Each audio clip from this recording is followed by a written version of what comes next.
Hello everyone and welcome to QUTV Sports This Week. I'm Tyler Menendez. And I'm Jake Vitale. Recently, a former Quincy Hawks baseball player signed to play professionally. Men's and women's basketball both had success in Pepsi Arena this weekend. And QUTV takes a deep dive into the history behind QU Stadium. And that's where we begin today. QU Stadium was built as a part of the Works Progress Administration as a part of the New Deal by President Roosevelt to get America out of the Great Depression. The WPA employed millions of workers around the nation to help spark the economy. The original cost of the stadium was an estimated $116,000. That's the cost of $3,722,000 today. The memories that this stadium has given the community over the years makes that worth every cent.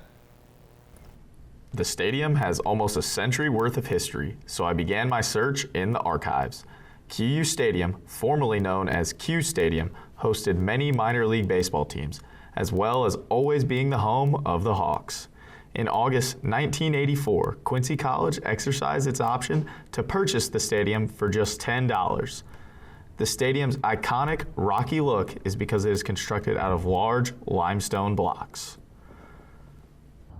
QU Stadium is over 80 years old now, and as we can tell from the looks of the stadium, that tradition runs deep here. And one tradition that'll always remain true is that fans will come out to support their Hawks playing ball. Some of the pictures I found in the archive feature a game between Quincy College and the SIU Salukis, featuring the same grandstands that fans come sit in today. For one player, the stadium is just not where he plays ball, but somewhere he shares generations of memories. Yeah, I grew up coming here ever since I was a kid. My great-grandpa actually helped build the stadium during the Workers' Progress Administration. So I got a lot of family ties to the stadium, as well as, I've been playing here the last 4 or 5 years. So ever since I was a kid, it's been great to be able to come here and enjoy the best stadium in the GLVC. The stadium has undergone many transformations throughout the years, from new press boxes to turf on the infield. However, one thing has remained a constant throughout the life of QU Stadium, that being the joy players have playing the game on the field and the memories they make with their friends. Jake Vitale, QUTV, QU Stadium. I always love being at the stadium. You can really, feel the history in the place. Sometimes you can feel the history just a little too much. Well, maybe it can get a little tender love and care with Quincy bringing back summer baseball this year. I sure hope it does. It really is a great place to play. Speaking of memories at the baseball field, the Hawks played this past weekend. We're going to turn it over to QUTV's Henry Balmer to give us an update on that. The QU baseball Hawks were back at the barn this weekend for their home opening series. The Colorado School of Mines rolled into Quincy on Thursday night, right in time for the Hawks home opener on Friday afternoon. The Hawks had a show for the home fans. The offense exploded in Game 1, scoring 20 runs on 17 hits, headlined by 2 home run, 6 RBI day for Joe Huffman, as well as a 2-run shot from the 2024 Freshman of the Year, David Broughton, helped give the Hawks a 20-4 victory over the School of Mines. In Game 2, a fresh face signed as redshirt freshman Isaiah Fudge hit his first career home run. But the 9 runs in regulation wasn't enough. Kyle Manship went 5 scoreless in extras to bring us all the way to the 12th inning, where David Broughton stepped up and called the game. Solo shot left would walk the Hawks off in an absolute thriller. Game 3 followed shortly after that same afternoon. The Hawks came out hot early in this one, but the School of Mines had an answer in the 5th inning, scoring 6 runs to take the lead. With some clutch hitting down the stretch, the Hawks found themselves back in the driver's seat. That huge 2 RBI base hit from Joe Huffman would give the Hawks the lead and seal the deal. Sunday's Game 4 was a pitcher's duel earlier. Ben Drager tossed 6 innings of 1-run ball. Later on, Ben Dolph connected with his first career bomb to break the tie in the 5th. From then on, the Hawks ran away with this one and ran away with the series.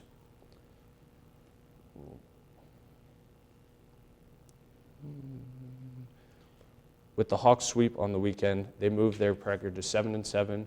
The Hawks will start conference play this weekend as they play a 4-game series at home against Upper Iowa. The QU men's lacrosse team took on Maryville University, who is ranked 11 in the country. The Hawks were here wearing white, while the Saints showed up in the red and black. The Hawks' number 1, Austin Vetter, had a big game with many saves throughout the game, keeping the Saints from scoring too much. Though it did not become a win for the Hawks, there was some kind of win for number 16, Connor Knock. He broke the record for caused turnovers by getting 4 in this game, and he now has 71. 2 of the 5 goals from the Hawks were scored by number 28, Mason Loma. The Hawks had to play their best to compete with the Saints, but the Saints did not let that happen as the game ended 5-13, Maryville University. The Hawks will take on William Jewell University at home on Saturday. Fans show up at the Rock to support the Hawks to a potential win. The Quincy women's lacrosse team welcomed the ranked Grand Valley State Lakers to the Rock last Saturday. The sun was shining, and the Hawks were looking to get their win at the Rock. The Hawks started out aggressive with getting the opening possession. Then the Hawks tried to strike early, but was stopped by Laker goalkeeper Kaylin Cater. But that didn't stop number 6, Amelia Ham, from getting the ball to the back of the net for the Hawks' first score of the game. The Hawks continued to stay aggressive until this great defensive play by number 36, Quinn McElroy. She then sprinted down the field to find an open teammate. That Hawks turnover then led to Grace Bancroft goal to get the Lakers offense started. That boost for the Lakers led to an offensive run until Hawks goalkeeper Madison Whitening Wagner came up with a great save here to stop the Lakers' momentum. The Hawks tried to regroup, but it ended up not being enough as they would fall 9-16. The Hawks will hit the road and take a trip to St. Louis and face the Maryville Saints on March 11th. The men's volleyball team took on Lewis University, ranked number 15 in the nation.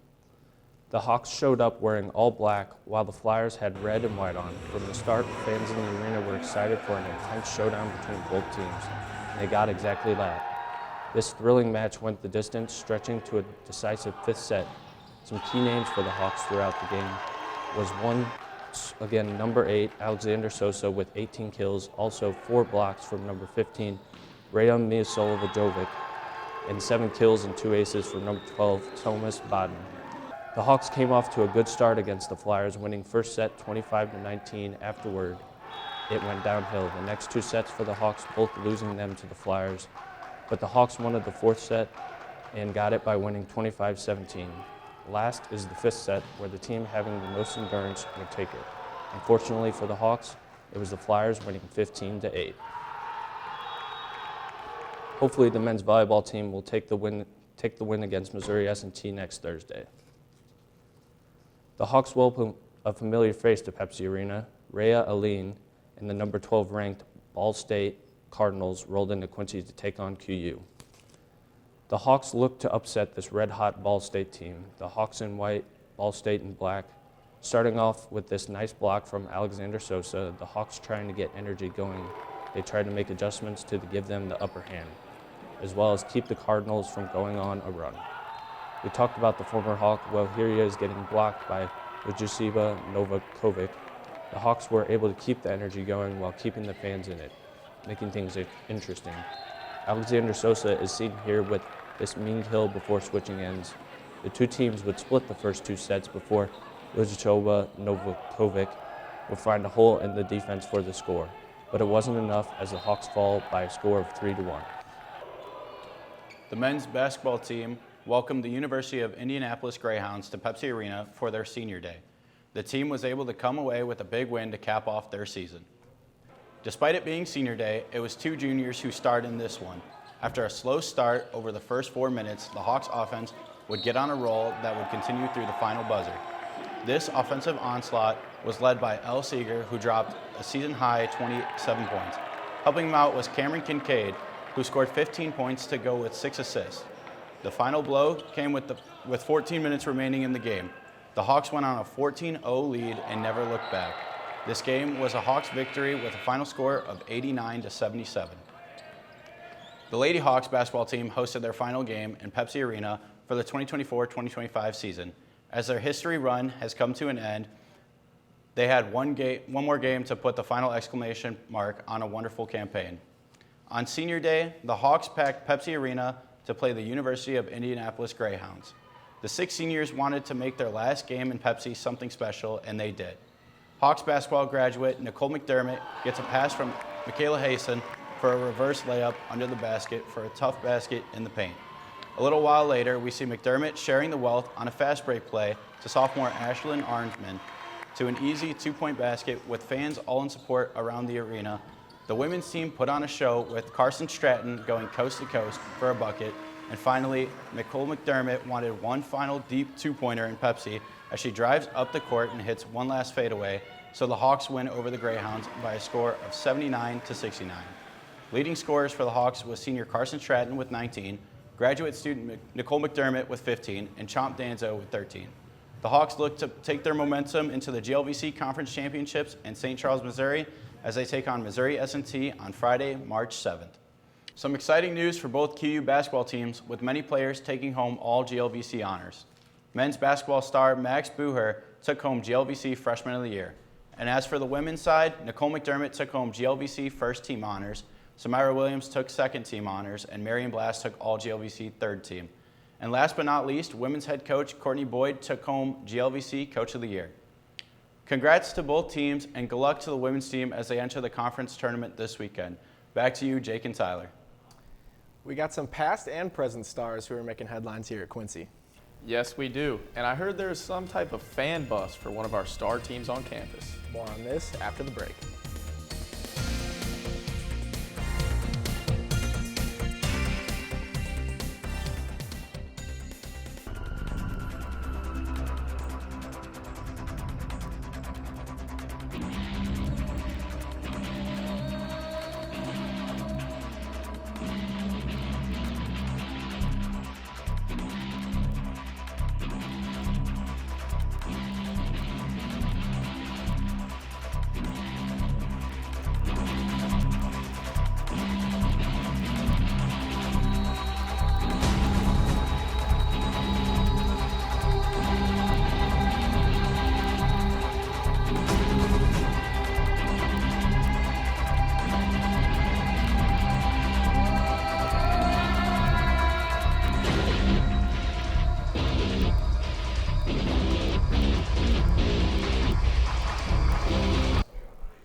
Welcome back to QUTV. We have an exciting star to talk about here at Quincy. Sabian Russell, who has just earned himself a spot at the NCAA Division II Championships next week. Russell earned this spot by defeating number 8 in all of Division II wrestling, Josh Taylor of Central Oklahoma. In sudden death during a third-place match, with that victory, Russell earned himself multiple accomplishments, such as number 14 in the country for Division II wrestling, and has earned himself the QU Hawks Toyota Star of the Week for Best Athlete of the Week here at Quincy. The women's basketball team is heading to the GLVC Conference Tournament this weekend. It is being held at Lindenwood University in St. Charles, Missouri. Game 1 is at 8:15, and Game 2, per a win, will be at 8:15 the following night. If you are interested in supporting the Hawks, the university can provide a charter bus for Saturday's game. A full bus holds 60 students. Check your email from Christine Tracy to sign up to reserve your spot. The men's bowling team has prepared for the USC Bead Sectionals to their full extent. The team participated in a week-long tournament to determine who will travel to the biggest tournament of the year. QTV's Tony Lundy takes us to the lanes for an inside look at Evaluation Week. With sectionals around the corner, the team attended the hardest week of each athlete's life. Evaluation Week was made to push athletes beyond their abilities and help determine who is making the roster for sectionals with a push to nationals. So with this week being evals and everything else, trying to prepare them mentally, physically, making sure I can get the most amount of pins I physically can, be able to make good shots and stay mentally focused and relaxed in order just to have a good shot for the week coming up. Evaluations is not only a test for your mental and physical game, but it is a test to see how you have grown and developed as an athlete to push yourself to your highest potential. We want to make sure everybody's not only prepared physically but mentally kind of going into sectionals next weekend. I want to be able to, kind of test these guys who have been working all year, working real hard all year, to make sure that they can apply what they've learned and what they've worked on with me, showcase how they deserve to bowl, and not only prove to themselves, but prove to me that they deserve to be there. Proving themselves was the key, but not in the ways that you would think. Evaluation week came down to who can spare the most and split the least because striking did not come very often. The oil pattern laid out were nothing close to your typical house shot, rather the hardest patterns in the world. Okay, well, the week went really rough, but it was so hard that it challenged our mental game really good. And I think that's honestly what I need to focus on going forward. After a long week, the sectional roster was posted for those that made the traveling squad. These announcements can be found on the Quincy Bowling Facebook and Instagram page. The Hawks will now provide the regular team practice instead of the individual competition to prepare for sectionals this weekend in Smyrna, Tennessee. Brock Boynton, a former QU baseball Hawk who finished his college career last season, just signed to the Rocky Mountain Vibes. This is a professional baseball program in the MLB partnership Pioneer League. Boynton did his time playing at QU from 2020 to 2025. In those 5 seasons, Boynton had a career .297 average. He played in a total of 220 games in his career, and in those 220 games, he had 221 hits, as well as 137 RBIs and 24 home runs. Some pretty legit career numbers and a well-deserved opportunity to play professional baseball. Congratulations, Brock, and good luck to you as you start your next chapter. QU swim team is hosting a fundraiser by offering swim lessons for kids. For just $110, you can receive 6 one-hour lessons. National level swimmers teach lessons in 5 different levels. The lessons are for children ages 4 to 12. There will be 2 different sessions in Quincy University Health and Fitness Center. The first session is March 25th to April 10th on Tuesdays and Thursdays. The second session is April 14th to April 30th on Mondays and Wednesdays. Both sessions are from 6 to 7 p.m. For more information, reach out to Brian Christensen at b.christensen5050@quincy.edu or call 585-313-8537. I wonder if that pool water is warm in the HFC. I sure miss swimming weather. Yeah, it shouldn't be very long. Carter told us last week that the groundhog surely was wrong. Speaking of Carter, coming up next, QUTV's Carter Lenson will hopefully continue to bring us good news regarding the weather.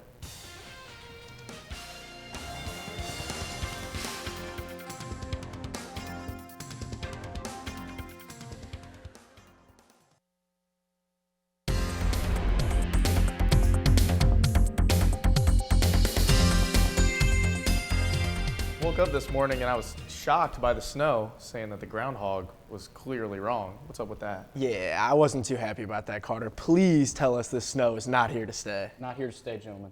We got some sunny skies coming next week, and don't worry, you can break out those shorts, Tyler. Let's go to the big board and look at what we got coming up next week. Why is it snowing? It's because the Mother Nature hates the Midwest. I've found that out very clearly living in St. Louis for the past 20 years. As well, we did get a free car wash yesterday from that nice rainstorm for Mother Nature, but hey, that's good to hear. As well, the heat will return. Don't worry, boys. The heat will return. It's just going to be a little bit cold these next few days, and then it'll be right back. Next up, we got today's high. We got a high of 36, a low of 26 right there. Kind of a little bit into our averages here in Quincy with a regular average of around 50 degrees and a regular low of around 36. As well, you have the highs of all time being in 2008, which was 77 degrees. Don't worry, that'll be back next week. And a low of -11 in 78. As well, we're going to look at our forecast for today. We have a little bit of rainy and slow flurries with a lot of gusting winds that you can be hearing across campus that is banging against dorm buildings and waking people up from slumbers, as well as a high of 36, very windy, as well as tonight, a little bit more chilly, 26 degrees, partly cloudy, but that wind is still staying at 21 degrees going about west-northwest, so don't worry, dorm buildings, you will still be woken up by that wind. As well, we look at tomorrow, 50 degrees right around, partly sunny with some little bit more cloud coverage in the afternoon as well, and that wind finally goes away, so it's not going to be waking anybody up. As well, we're going to go to the weekend forecast here. Gentlemen, that is back for you. 52, 30 on Friday evening just because it's going to be a little cold at night. And then 53, that wind is gone with just a little bit of wind on Friday with 17 mile an hour. Small bits of rain, so if your car didn't get washed by that rain earlier this week, you have another opportunity late Friday evening. As well, we go to the 7-day forecast. Again, you see nice 50-degree weather as well, and we're going to take a nice little spin around here. 65 degrees next week, gentlemen. 65 on Monday, Tuesday, Wednesday. But luckily, tonight is pickleball night in the HFC, so it won't be too cold for that. As well as Wednesday, you have some cloud coverage, but nothing too bad overall. Gentlemen, that's what been our forecast this week. It's been going to be a little bit warmer, not 70s yet. That the gerbil is still wrong, so don't worry. You'll be good. Thank you for that update on the weather, Carter. I don't know about you guys, but March is a little late for snow to be falling for me. Yeah, I think Mother Nature should have gotten us out of the snow back in December, January time. Yeah, I couldn't agree with you guys more. I'm ready for the spring to hit already. But coming up next, we will say our goodbyes to some beloved Hawks. More on this after the break.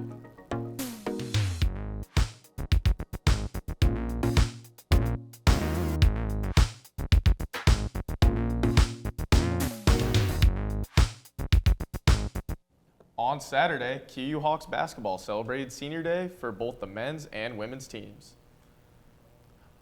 While for the men, it is more known as Todd Beag Day since he was the only senior for the men's team. The women got to celebrate with a photo shoot of 6 seniors that are high contributors on and off the court. The Lady Hawks were senior Nicole McDermott, Tyler Haase, Samira Williams, Janice Dawson, Carson Stratton, and Tyus Stevenson. Finishing with the regular season record of 22-7, they look to keep writing their names in the history books this weekend in the GLVC Conference Tournament. So every senior day, I know they frame like a jersey for you. I was hoping maybe for QUTV we could have a senior day. They frame like a collared shirt or a button up for us. What do you guys think? Yeah, maybe they could frame the jacket that's missing the top button that I've been wearing for 2 years. Also, we could maybe hang your tie on the rafters after you're done. Or maybe they could hang the jacket that's a women's jacket that I wore with my first show. That would be good. That would be good. Well, anyway, thank you for watching QUTV Sports today. For more stories and highlights like this, check us out on social media and QUmedia.net. Have a good day.